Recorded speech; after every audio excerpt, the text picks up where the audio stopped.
Hello, good afternoon. I am Dr. Christina Lee. I am a board certified child, adolescent, and adult psychiatrist practicing in Baltimore. I am really grateful to be joined here today by two incredible colleagues, Dr. Christina Brown, she's a board certified pediatrician, and Dr. Asha Patton-Smith, who's a board certified child, adolescent, and adult psychiatrist.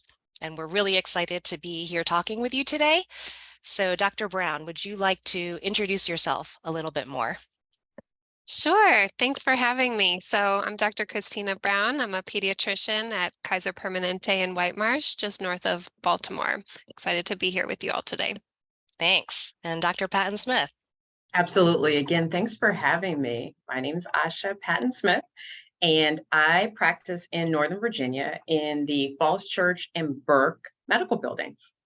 Great. Thank you again for both being here. So I wanted to start off by giving a little background of why we all wanted to come together and do this Facebook Live presentation. In addition to our own firsthand experience as physicians working with children and teens in our own clinics, we know that in general, adolescent mental health has been making huge headlines across the country, and various studies have come out showing really alarming increases in the prevalence of certain mental health challenges.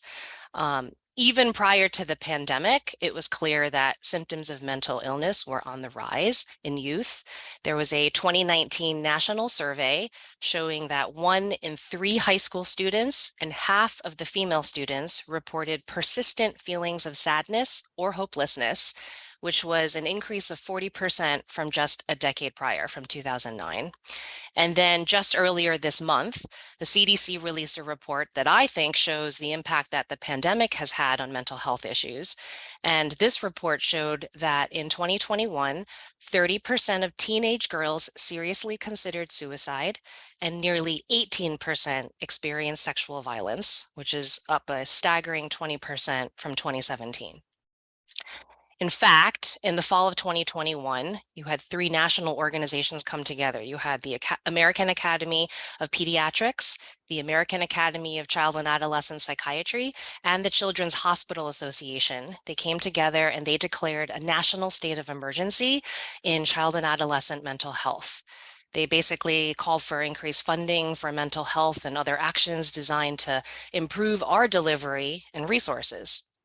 So with that as a backdrop, we've come together today and we've got 2 experts here to discuss the youth mental health crisis and hopefully provide parents with advice on how to spot the warning signs of a child suffering with a mental health challenge.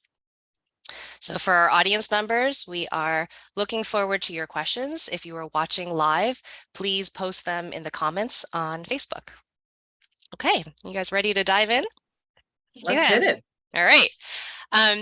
So I have 2 kids who are elementary school age now, but when they were younger, my friends and I would joke about, their toddler years, the terrible 2s, the 3-nagers, and then came the ferocious 4s and 5s. But, in reality, we know that all children and teens, not just toddlers, go through a ton of changes physically and mentally as they develop.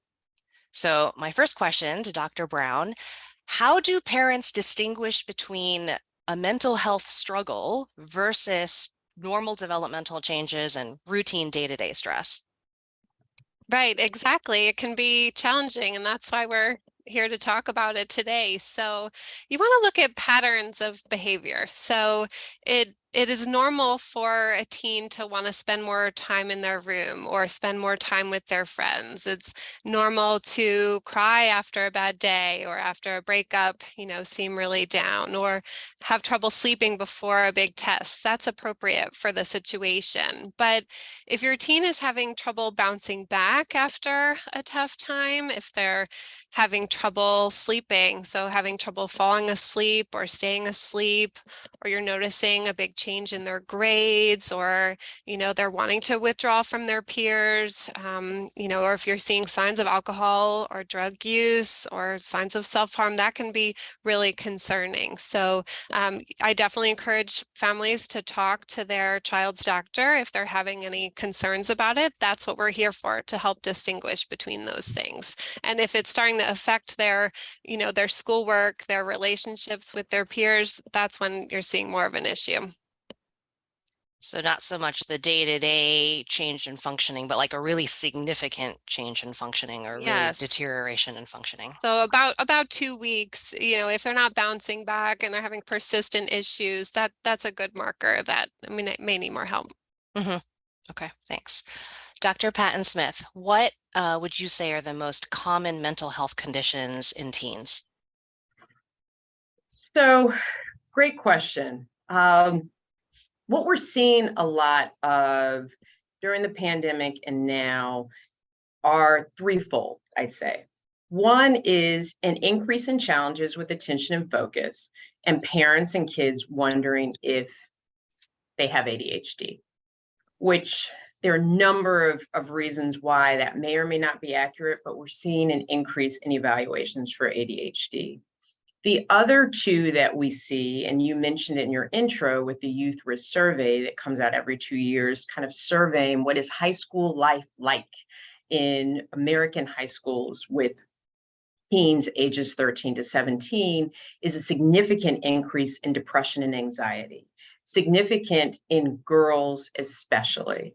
And so ADHD, depression, and anxiety, I think, are the primary challenges that I see the most of in my practice with adolescents primarily, or those teenage years. I don't know if it's a particular order, but I do understand what the CDC was saying in that youth risk survey of girls seeming to have more struggle with the depression and especially the anxiety, as opposed to my patients that identify as male. Do you have any idea why that might be? Why girls are particularly more vulnerable than males? So the easy answer is we don't know, but there are ways that we can speculate. One thing that we sometimes find with girls is that they can be at an earlier age more emotionally aware and sometimes more of an internalizer, if you will. So they can take things on, emotions on, in a way that's much different than boys at around the same developmental age. Whereas boys can be more externalizing. So sometimes you see more aggression or irritability. And because they're not internalizing, they could more easily brush things off and maybe not absorb some of the stressors that we've been noticing, especially more recently with the pandemic stress. The other thought is that as girls, because of just their maturity, can sometimes just, as I said earlier, be more emotionally aware. They may be more aware that there are some issues with regard to feeling very anxious or easily stressed, and be able to articulate that in a different way than boys can. And lastly, we found through that youth risk survey, especially this last information that we got last month, December, is that it's extremely, extremely important for kids to feel connected, especially in schools. And we're not noticing with girls with this youth risk survey that they're noticing the same amount of connection in schools that boys are. And the reason for that is unclear, but something that needs to be explored a bit further. That's super interesting. And that kind of leads me into my next question, because, not a week goes by where my third grade daughter is asking if she can have her own phone to text her friends, to set up dates, to just be more interactive and social. But we also know that a lot of factors impact a teen's mental health, one of them being social media. So, Dr. Brown, how does social media impact a teen's mental well-being? And should parents let their teens be on social media? We could have an entire Facebook Live just about social media, I think. It really depends on how they're using the social media and how often and at what time and at what cost to, what they're giving up. So a lot of benefits of social media, really, it can help teens to connect with family and friends across the country, or to kind of create their identity, self-expression. It can be, for entertainment, for humor, for distraction from life, but can also cause a lot of harm as well. So, again, if it's a distraction that they're not doing the homework that they need to be doing, or they're doing it late at night and having trouble falling asleep, or they're on their phones instead of sleeping, that can really affect their mental health. So we do recommend less than 2 hours a day of screen time. That includes TV, cell phone, tablet, everything. We know that over 3 hours of social media a day can have detrimental effects on your mental health. A lot of harms as well if teens don't really understand fully the audience that they're presenting as they're posting some of these pictures, that they can set themselves up for being bullied or harassed or, blackmailed even. They're not understanding the permanence of these posts and their audience. So, parents, can definitely have some control of this here. So, limiting how much time their teen is spending, setting up boundaries for them. For example, not bringing their cell phone into their room at night. So when they go to sleep, put the cell phone somewhere else to charge, or, limiting how much time they're allowed to spend on it. Parents can monitor the accounts of their teens and talk to them about what is appropriate to put on social media and what's not, and how we talk to people on social media. And everything that you put out there can be viewed. It's permanent once it's out there. So making sure that we're keeping our teens safe. So we know that, almost 100% of teens are on social media, but it's how they're using it and how often. And also importantly, that Instagram is not real life. If you sit there and scroll passively and look at photos of other people's vacations or, outfits or parties they attended, and you sit there and feel left out or isolated, that's not helpful. But if you're someone, especially a teen, maybe with a disability or a chronic illness, and they can connect with peers that have similar issues, like, that's amazing. That helps with, these feelings of isolation. So, social media can be great, just depending on how it's used.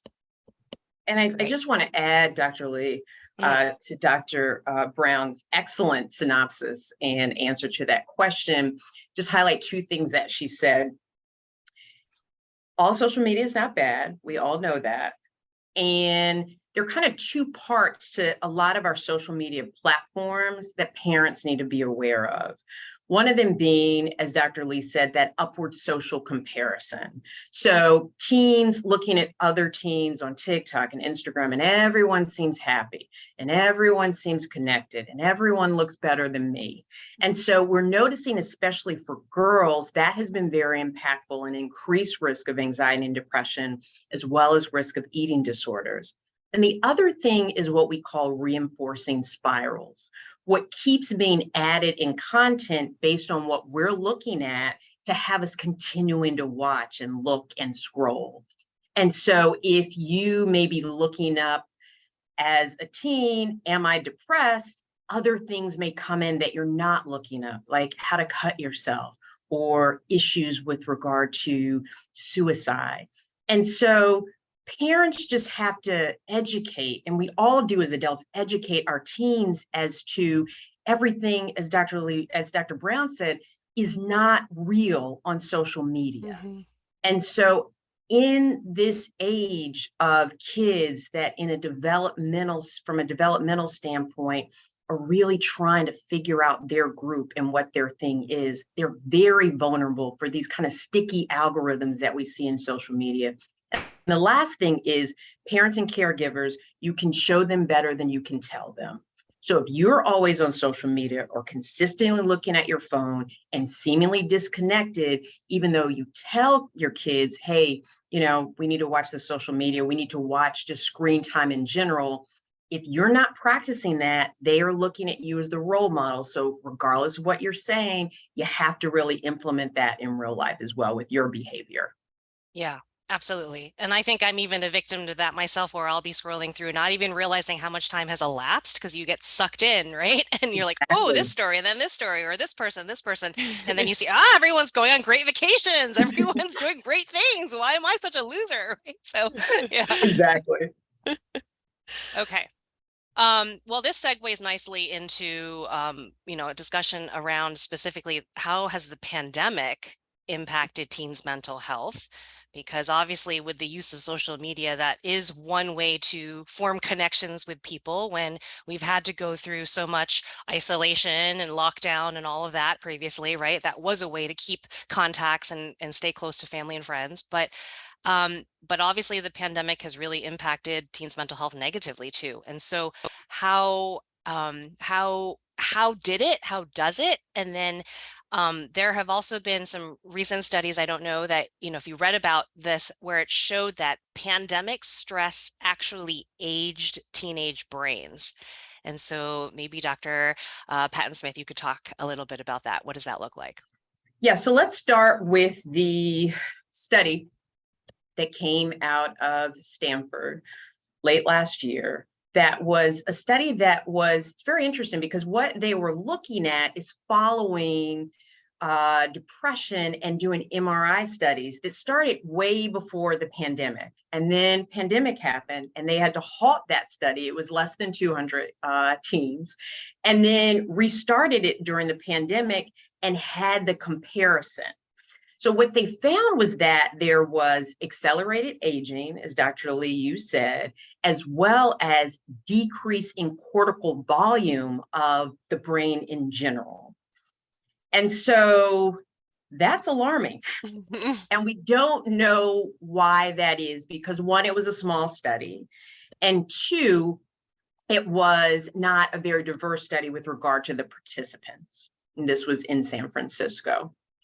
Now, we know that what we saw in that study, based on the MRI's findings, is that when someone is significantly traumatized over a period of time, they can have very similar MRI findings. So accelerated volume, accelerated aging, and decreased volume, especially in that emotional part of our brain, that back part of our brain, where we have the amygdala and the hippocampus. So the thought is that this may be part of that process. And further, as always, research is needed. The good thing is that it is highly unlikely that these findings are permanent, because we know that the brain is very, very, very resilient.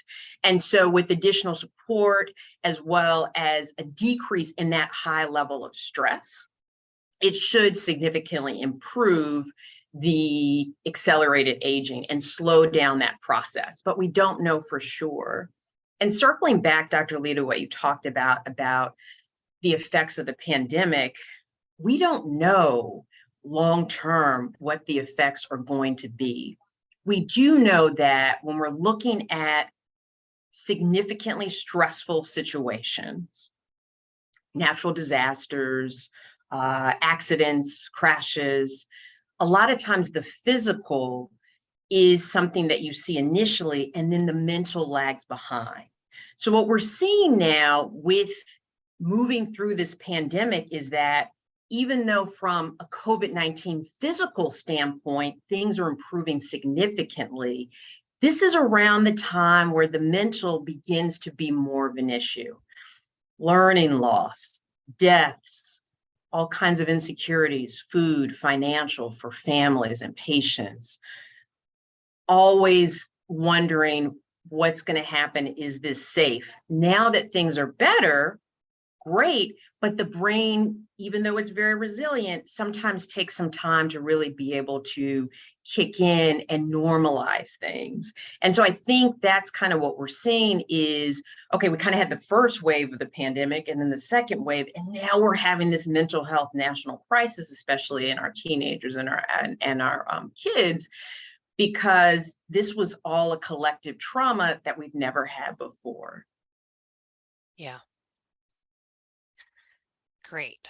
I mean, great answer, not a great Completely description of it. Yeah. understood. Yeah. So we kind of have to watch and wait and just kind of see and continue to support and raise awareness.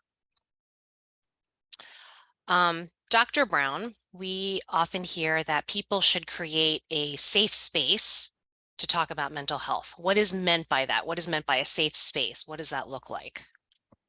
Yeah, in a safe space, teens can feel comfortable, bringing up some of the hardships that they're going through and being really honest about it. I mean, in a safe space, you want to make sure that you're minimizing other distractions. Again, like turn off your own phone and turn off the TV, make sure that you're dedicating good one-on-one time together.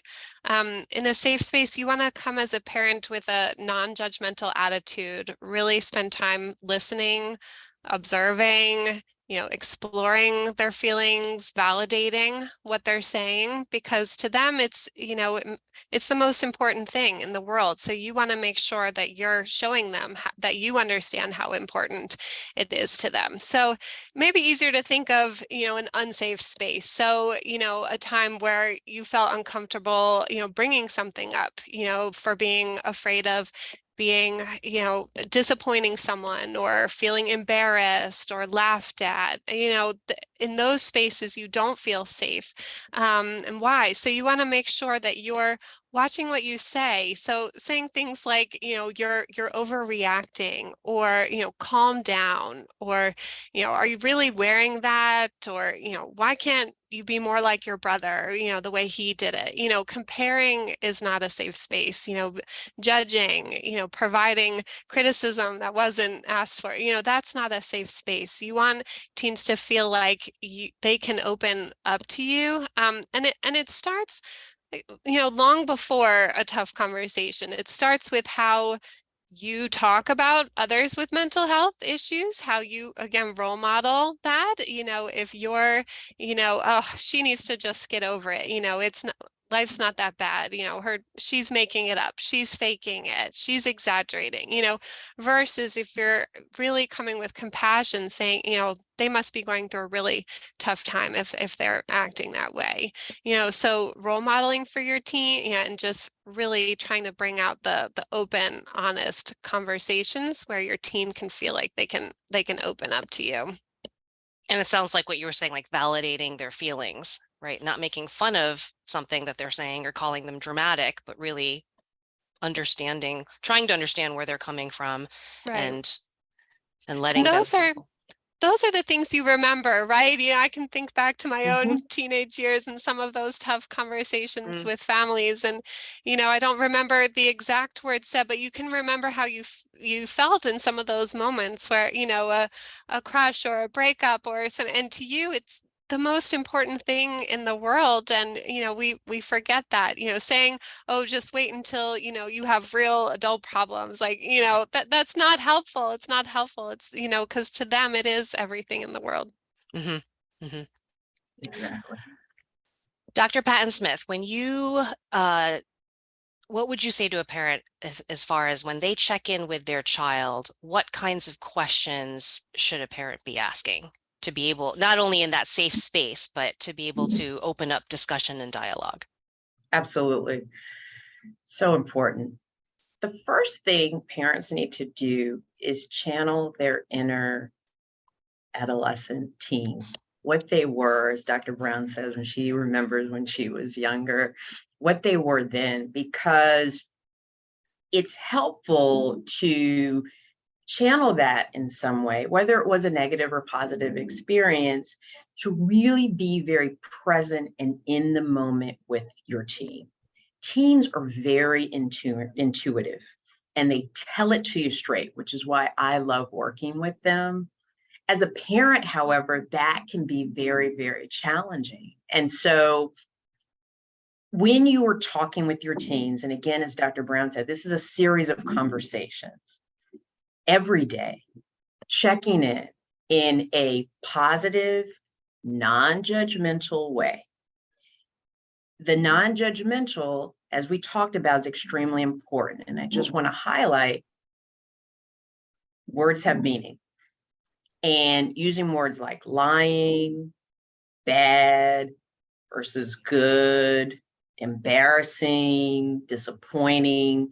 These are all things that as a parent, you may feel over an incident or something that's happened that your teen may or may not have done.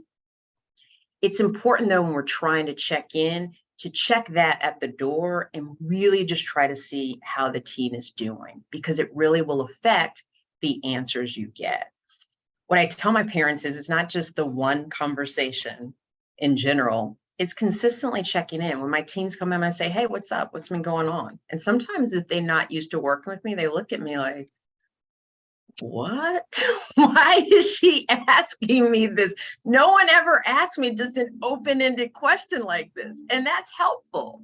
It's not rapid fire questions like we are doing some sort of detective work as a parent. Sometimes that's necessary, but setting the stage on a regular basis of just checking in and remembering maybe what you heard the day or two before. Hey, you talked about that test. How did everything go with that? Have you gotten a grade back or anything? Or, you know, your friend that was having this issue with her boyfriend, is that resolved or better? Just really trying to check in and meet them where they are. Sometimes it's important, though, to be present in these conversations to make sure that you as a parent are grounded and able to be present. So it may not be time to have the conversation when you have 50,000 things coming in from work, trying to get everything settled to, close down for the evening. If you can take that breath and reset, great. If not, you may need to postpone a conversation, even a big conversation. If you hear something that maybe your teen did or what your teen said, you may say, hey, this is something I really think we need to address, but I just don't have the bandwidth to do this right now. We're going to have to postpone this, but I just want to let you know that I know we need to address it. That not only is helpful for you, so you don't have a big blow up with your teen that is not helpful, but it also mimics and mirrors what you want your teen to do, is take that breath before they react or before they say something that they can't take back. And those are those teaching moments that you don't necessarily think of as teaching moments that can be very helpful to your teen as well. No, that's great. And it sounds like, it's easier to have these conversations too when you already have that in place, like the regular communication, the regular checking in. So you know what's going on. So the next day, oh, what happened with your friend? What happened? Exactly. Yeah. Exactly. And the car is a great time to do that. It's not necessarily the best time for the rapid fire questions because the teen is, slowly moving down in the seat, or, now that their head is completely, there's something completely over their head at that point.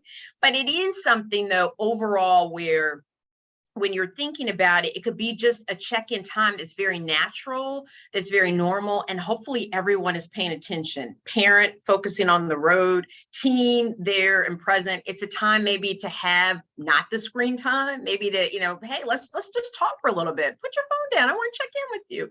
Those are all just kind of natural things that can become a pattern and that can help really have you be able to figure out what's happening with your teen on a regular basis, and also establish that connection that's extremely important overall, especially for teens. Mm-hmm. Mm-hmm. I like that rule, the no cell phones in the car rule. I'll have to keep that in mind. I wanted to add one other quick thing as well. These conversations are not going to go perfectly every time, or, you can try to plan in your head what you want to say to them, or, check your own blood pressure and, take your deep breaths before you have the conversation, but you may say something that you regret later. And the most important, though, is coming back after that and regrouping. Apologize if you need to, work on that repairing the relationship, because that's what will build the connection, that they understand that you are also human and, may not be perfect, but owning it and apologizing when you need to so you can connect. Absolutely. And that connection is so important, as you said, and being just transparent and vulnerable. So maybe you'll say, gosh, I don't really know the right words to say, but here, I'm just going to try it out and then we'll see how this goes. Again, another modeling, very real connecting experience with your teen that will be appreciated as you continue to move forward with your teen and their relationship. Mhm. Dr. Brown, what can parents do in addition to that to just keep proactively promoting the mental health of their teens? Yeah, and again, it starts long before the teenage years, but I think really creating boundaries with your teen. So, promoting healthy boundaries that if you're not comfortable with them, going to this party with someone driving them that has not a great track record for driving, but they really, really want to go to this party, you can say, you can go to this party, but I want to drive you and I want to pick you up. Or you can go to this party and I'm going to meet the parents first. Like you decide as a parent, like what boundaries that you want to keep. It's your job to set the boundaries and hold them. And it's your teenager's job to push the boundaries. That's natural for them. But you want to come to a compromise where again, you can still connect. It's your job to keep them safe. So, they're going to try to push that but you cannot be a doormat. You need to create the boundary for them and talk about it. And that will help the teenager to set their own boundaries in their own life as well. So with their friendships, with their, boyfriends or girlfriends, create those boundaries so that when they get into a tough situation, if they're at a party and offered a drug, or they're being pressured to have sex, that they are strong in their own boundaries and can feel confident to say no when they want to. So I think boundaries are extremely important. I talk to, parents of infants, toddlers, school age, of everyone about it because it's so important. And then again, validating feelings. So you can say to your teen, this feels hard because it is hard. This is hard, and acknowledging that we're not perfect and we're just looking for you to try, and we will regroup about it later. But you do your best that you can do. Spending quality time together, in your car rides, but also, on other times when you can minimize those distractions and play family game night, or, it's going to change as the teens' interest changes, but show up for their sports event or their concerts and really put down your own, distractions, your own phone to like make it the best experience that you can. I also learned a recent term, maybe you guys have heard of, like a snowplow parent. Have you heard of that? Where, No. someone who, as a parent, they try to, plow through and get rid of all the obstacles in the way for their child. And, I've seen that. I've seen parents do that. But it's not setting your teen up for success. You want to allow them to, make their own mistakes and learn from their mistakes, and you can regroup with them about what didn't go great there, and what might you want to do next time, and instead of trying to make life so smooth for them, because we all know life is not easy and life has challenges. And if they can feel confident making those mistakes with you there, with that strong support hug around them, that will set them up for the rest of their life as well. Oh, absolutely. I'm Go not ahead. familiar with the snowplow term. I don't know if you are, Dr. Lee. I'm not familiar, but what you're describing, we do see a lot. And I think sometimes parents want to decrease the risk of depression and anxiety by just consistently making their kids happy. Mm-hmm. And a lot of times that means, well, they can't be sad. Clinical depression and anxiety is different than having a feeling of sometimes feeling sad or having a feeling of sometimes feeling anxious. The feelings in themselves are not bad things. And so what you said is so key, Dr. Brown. Kids have to learn how to handle these obstacles, how to plan, how to react to them, how to work on their frustration tolerance, how to dig deep and pull through.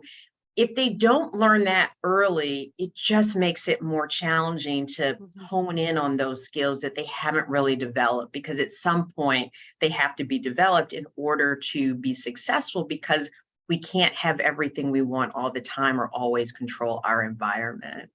So I love the term. I think somehow I'm going to use it with my parents, because I think I see the imagery in that of the plow just kind of goes through. It doesn't matter what's in the way. They're getting that snow out of there. And we really need to make sure that our kids are safe and that they're not stressed to the point where it is severely impacting their functioning. However, if they are, what do we need to do to help them navigate that and not necessarily just remove the stress? A prime example is a kid refuses to go to school, a teen, and so we just say, okay, we don't have to do school anymore. Okay, well, that's one way to decrease that major stressor. Something else will come up in the future. So it may be better to dissect what's happening at school. Is it a particular school? Is it a particular class? What's going on? Is it anxiety that's preventing school to be successful? If so, why? What's going on to kind of deal with that stressor versus just remove the stressor and move on? Because other stressors will come. They always do. Absolutely right.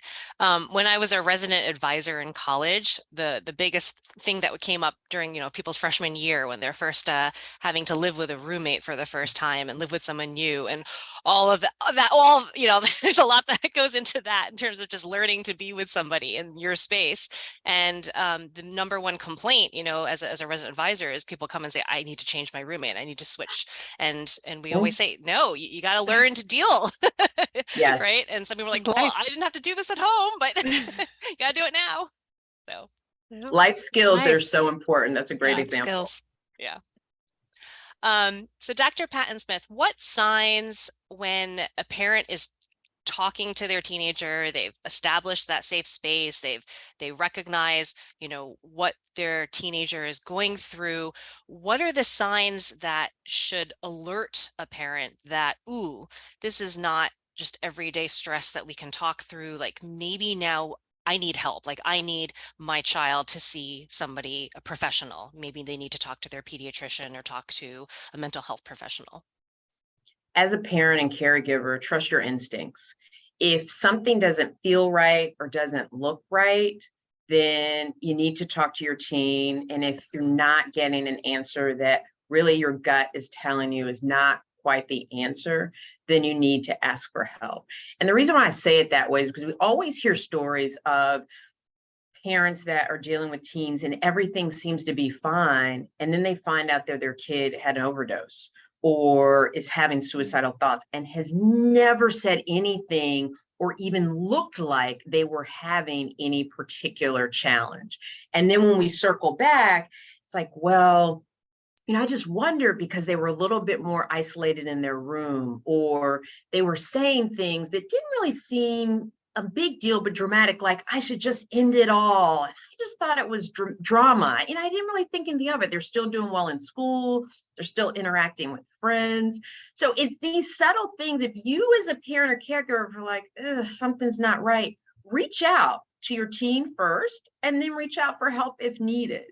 Some of the larger things, though, and things that are also what we need to look at is, persistent changes in behavior, very angry or volatile, making comments like, I want to kill myself, or I should just end it all on a regular basis, seeming to be someone that was very gregarious, very outgoing, is now very isolated. Not performing usual, what we call ADLs or activities of daily living, not showering, not caring about what their hair looks like, and they used to be so meticulous, stopping eating or eating too much, avoiding things. These are all signs that there may be something happening. But I always tell parents, use your gut, because sometimes your gut can tell you something and your brain, that prefrontal cortex, dissects it like, no, that's nothing wrong. Use that initial kind of intrinsic, something seems to be not quite right, to be able to ask for help. And a lot of parents don't feel comfortable. Sometimes when a parent calls me and tells me all these things that are happening, first thing I say, okay, have you talked to such and such? Have you talked to your child? Oh, no, not yet. I don't want to upset them. And it's like, well, as a parent, if you have these concerns, especially with teens, it's really important to just say, hey, I think we need to talk to someone. This is what I'm seeing, and I'm a little bit confused, and I need some help with this. That goes a long way with your teen. It really helps. In the other way to do it is to not say anything and just show up at the doctor, or have someone come in and talk to them, and the teen's like, wait a minute, what brought this on? Partner with your teen and talk about how you're trying to help them and help them shed some light or what may or may not be going on as well. Obviously, if there is any thoughts of, hey, I want to end it all, or, I'm not safe here, you call 911 or 988 or take them to the nearest emergency room. So that's not a conversation or give and take. If you notice an emergency, or if the teen is very, very aggressive, threatening, these are things these are emergent situations. It's not time to process them. It's time to get the help and support urgently, because life is important and we want to make sure that your teen lives and everyone's safe.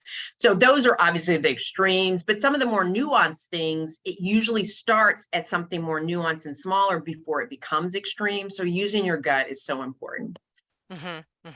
So it sounds like what you're saying is, the first thing to also identify, make sure that there are no immediate safety risks. If someone's really immediately, you're worried about their safety, you're worried that they're going to hurt themselves or hurt somebody else because they're so aggressive or out of control, then that wouldn't be a situation to like, oh, let's have a calm conversation, right? That would be a time to act and call 911, get them that immediate support right away. And then in a situation where you are really concerned about their overall mental health and you feel that there's been a overall decline in functioning over a period of time, where you say, this is much more than maybe what I can handle or manage, let's get a professional involved and schedule an appointment with the pediatrician first, perhaps, to talk through things and see whether it makes sense to even meet with a therapist or even perhaps a psychiatrist, right? What we do. Okay. And Absolutely. I guess the last question that I wanted to ask, because we're running a little short on time, is seeing your child struggle as a parent can be really taxing on a parent's mental health. So how can parents get help if they are struggling themselves? So a couple of things I think are important for parents to know. Your child's mental health struggles are not your fault. It's complicated. There are a lot more factors at play. And also, no matter how your child is acting or behaving right now, they still love you, and so you can be there to, to listen to them and to have the open arms. There's a website that Kaiser Permanente has put out called findyourwords.org, a great place to start to read more about it and how to approach some of those tough conversations. So, parents can check that out, talk to their pediatrician or, their child's doctor about it, and then make sure they're checking in with themselves. Again, are you sleeping well? Are you eating your regular meals? Are you drinking plenty of water, getting some physical activity in? Like, go back to the basics, make sure you're taking care of yourself as well, and talk to your own doctor if you're also feeling concerned for your own mental health as a parent. Absolutely. Very well said. A lot of challenges with depression and anxiety, when we look back, there is a hereditary component. And so as a parent, it's just very important, as Dr. Brown said, that you're checking in with yourself.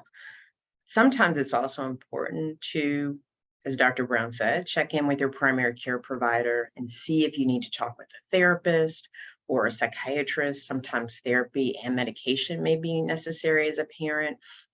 We want to make sure that our parents and caregivers are feeling whole and balanced, because you have to be able to take care of yourself to take care of others. And Dr. Brown said something extremely important. It's not your fault if your child is depressed or anxious. or has a mental health issue. I always use the medical model when parents come in and say, I didn't really want to come in, but I guess we have to. If your child had asthma and was having trouble breathing, you wouldn't blame yourself as a parent or say, just try to breathe, honey, because we don't want to use the inhaler. So it's the same thing. These issues that we're talking about, when they reach the level of persistent and pervasive behaviors, can become diagnoses, disorders that need treatment. And so as a parent, it's important to understand that getting help for yourself is getting help for the whole family. Thank you both so much for being here. And thank you to everyone for tuning in today. I wish we had more time, but I'm so Yes. glad that, we had a chance to give some information about how the pandemic's really affected our pediatric population, how one of the consequences we're seeing is alarming amounts of anxiety and depression. I hope that we were able to emphasize how crucial mental health is, how it's really just as important as physical health, as a child who has asthma and can't breathe, and that untreated mental health issues can have lifelong repercussions. So it's so important for parents to pay attention to warning signs, to be connected with your child, take what you see seriously, listen to your gut, as Dr. Patton Smith said, encourage open, non-judgmental conversation and communication, encourage healthy social media habits, all the other things, proper nutrition, sleep, exercise, right? All the things that you already know that you should be doing yourself. And then first and foremost, you got to practice what you preach, be a role model, show your Yes. child that if you're struggling too, then you're going to do something about it. And that, everyone's in this together, and we can find the resources we need to help each other out. So thank you both so much. Any other you. last thoughts or comments? No, thank you No, so that was much. just a wonderful, wonderful synopsis of what we discussed. And we just appreciate being here. And thank you so much for having us. Thanks again. Till next time. Okay. Until next time. Bye. Bye.